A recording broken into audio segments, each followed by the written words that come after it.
کہ جو لوگوں نے ریئیکٹ کیا کہ پہلے بھی آپ دھوکہ دے کر جناب والا چلے گئے تھے اور اب بھی آپ دھوکہ دے رہے ہیں، اب ہم عمران خان اور ان کے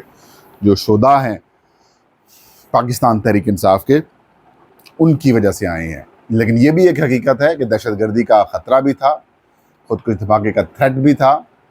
ظاہر ہے کہیں کہیں آپریشنز کے حوالے سے ایشو سامنے آ رہے ہیں، تو اس وجہ سے بھی سیکیورٹی سخت تھی، اور خود چیف منسٹر اگر وہاں پر شریک ہوں گے تو ہائی پروفائل سیکیورٹی کے ارینجمنٹس بھی کرنی تھی۔ لوگوں کو مشکلات تو ہوئی ہیں، لیکن آپ یوں کہہ سکتے ہیں کہ سیکیورٹی بھی ایک ایشو ہے، خیبر پختونخوا کا سیکیورٹی بھی ایشو ہے، تو وہ کرنی پڑنی تھی۔ اس کے علاوہ جو ایک اہم اور بڑا سوال ہے آج کے جلسے میں، لاہ عمل کیا دیا گیا ہے؟ لاہ عمل کچھ بھی نہیں دیا گیا۔ سلمان اکرم راجہ صاحب نے کچھ 4-5 قراردادیں پیش کی ہیں الیکشنز چرانے کے حوالے سے، کہ چوری کی گئی ہے، ان کو ہم ایکسیپٹ نہیں کرتے، آپریشن کے خلاف، پھر جو حقوق ہیں لوگوں کے، پانی کے حقوق ہیں، منرلز کے حقوق ہیں، ان کی بات کی گئی ہے، عمران خان صاحب کی رہائی کی بات کی گئی ہے، بے گناہ قیدیوں کی رہائی کی بات کی گئی ہے، آپریشنز کی مخالفت کی گئی ہے۔ اسی طریقے سے جو بلوچستان کے اندر گمشدگی کے والے معاملات ہیں، اس کے خلاف بھی قرارداد پیش کی گئی ہے۔ لیکن انٹرسٹنگ بات یہ ہے کہ آج کے اس اجلاس میں، اس جلسے کے اندر تحریک تحفظ آئین پاکستان کی لیڈرشپ، انہوں نے شرکت سے معذرت کی ہے، انکار کیا ہے، وہ شریک نہیں ہوئے۔ میں نے پوچھا کچھ لوگوں سے، پاکستان تحریک انصاف کے کچھ لوگوں سے پوچھا، کیونکہ پہلے یہ اطلاعات آ رہی تھی کہ یہ جلسہ جو ہوگا، جو کہ محمود خان اچکزئی صاحب نے اس سے خطاب کرنا ہے، اور ان کا کی نوٹ خطاب ہوگا، کی سپیچ جو ہوگی وہ محمود خان اچکزئی صاحب کی ہوگی، کیونکہ خان صاحب کی طرف سے یہ پیغام آیا گیا تھا کہ اچکزئی صاحب لیڈ کریں گے، وہ خطاب کریں گے۔ لیکن ذرائع یہ بتاتے ہیں کہ اچکزئی صاحب نے آنے سے انکار کر دیا ہے۔ لیکن کچھ لوگ یہ بتا رہے ہیں کہ محمود اچکزئی صاحب کی مسز کی سرجری ہوئی ہے اور اس وجہ سے وہ نہیں آ سکے، جبکہ علامہ راجہ ناصر عباس صاحب، تو علامہ صاحب کے بارے میں یہ کہا گیا کہ وہ سیلاب متاثرین کی امداد کے حوالے سے پنجاب کے دورے کے اوپر ہیں۔ ہو سکتا ہے ایسا ہو، لیکن میں نے جو چیک کیا تو پتہ یہ چلا کہ ان تحریک تحفظ آئین پاکستان کی تمام لیڈرشپ نے جلسے میں شرکت سے انکار کیا۔ اس وجہ سے انکار کیا تو ایک تو چیزیں کنٹرولڈ کی جا رہی تھیں، دوسرا علی امین خان گنڈاپور ہیں، وہ یہ کہتے ہیں کہ علی امین خان گنڈاپور جو ہیں وہ اسٹیبلشمنٹ کے نمائندے ہیں، اور وہ اسٹیبلشمنٹ کے نمائندے ہونے کی وجہ سے ہم ان کے ساتھ سٹیج شیئر نہیں کر سکتے۔ ذرائع کا یہ بھی کہنا ہے، یہ بات بھی کی گئی کہ اگر علی امین خان گنڈاپور کے ساتھ سٹیج شیئر کیا گیا، اگر ہم نے سٹیج شیئر کیا اور انہوں نے کوئی ایسی بات کر دی جو کہ آج انہوں نے کچھ فیور میں کی ہے، تو وہاں پر کافی ایشوز پیدا ہو سکتے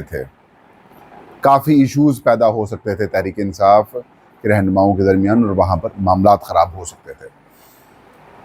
میں پہلے بھی کہہ چکا ہوں کہ عمران خان صاحب کی جانب سے تمام اختیارات جو ہیں وہ محمود خان اچکزئی کو دیے گئے۔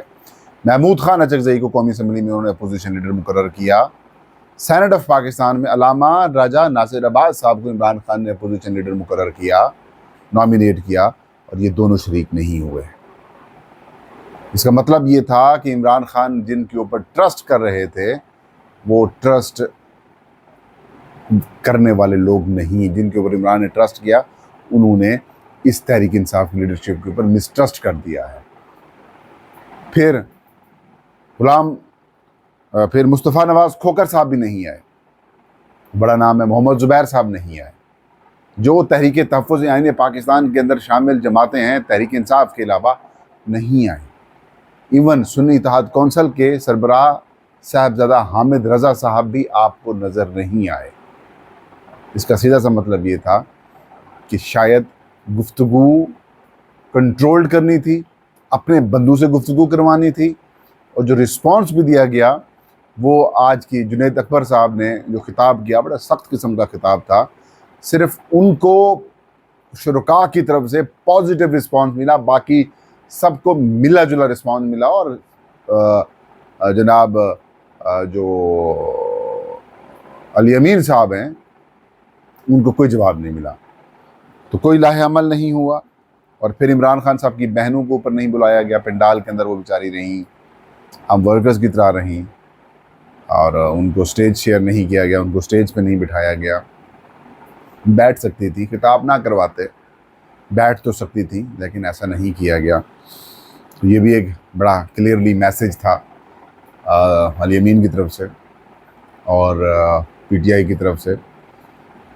اور میں یہ سمجھتا ہوں کہ جلسہ تو کامیاب تھا، لیکن تحریک انصاف وہ لاہ عمل دینے میں ناکام رہی۔ اب دیکھتے ہیں کہ عمران خان صاحب اس جلسے کے اوپر عمران خان کو کیا رپورٹ پیش کی جاتی ہے، اور عمران خان اس کے بعد کیا ریئیکٹ کرتے ہیں، کیا ایکشن لیتے ہیں۔ لیکن ایک بات تو طے ہے کہ اگر یہ جلسہ،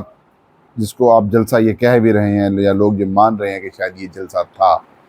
میرے مطابق تو یہ کوئی ایسا جلسہ نہیں تھا۔ یہ جلسہ آپ نہیں کہہ سکتے کہ آپ اس جلسے سے حکومت کو کیا خوف زدہ آپ نے کیا ہے، اس جلسے سے آپ نے اسٹیبلشمنٹ کو کیا تکلیف پہنچائی ہے، اس جلسے سے عمران خان کی رہائی کے لیے آپ نے کون سا پریشر بلڈ کر لیا ہے، یا اس جلسے کے بعد آپ نے اگلا کیا پلان دیا ہے کہ آپ نے اگلی ایکٹیویٹی آپ نے کیا کرنی ہے۔ بس آپ نے جلسہ کیا، لوگوں کو جمع کیا، لوگوں کو مایوس کیا، اور لوگ مایوس ہو کے پھر واپس چلے گئے۔ اس سے بہتر یہ تھا کہ جلسہ کرتے ہی نہ۔ بہرحال یہ میری رائے ہے، آپ اس اختلاف بھی کر سکتے ہیں، اور میں ویلکم کروں گا کہ آپ میری اس رائے سے اختلاف کریں،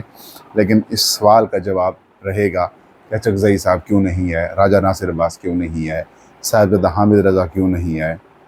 ٹھیک ہو گیا، پھر مصطفیٰ نواز کھوکھر کیوں نہیں ہے، محمد زبیر صاحب کیوں نہیں ہے، شاہد خاقان عباسی کیوں نہیں ہے، یا پھر جو وہ لوگ جو تحریک تحفظ آئین پاکستان کے اندر شامل ہیں وہ لوگ کیوں نہیں ہیں۔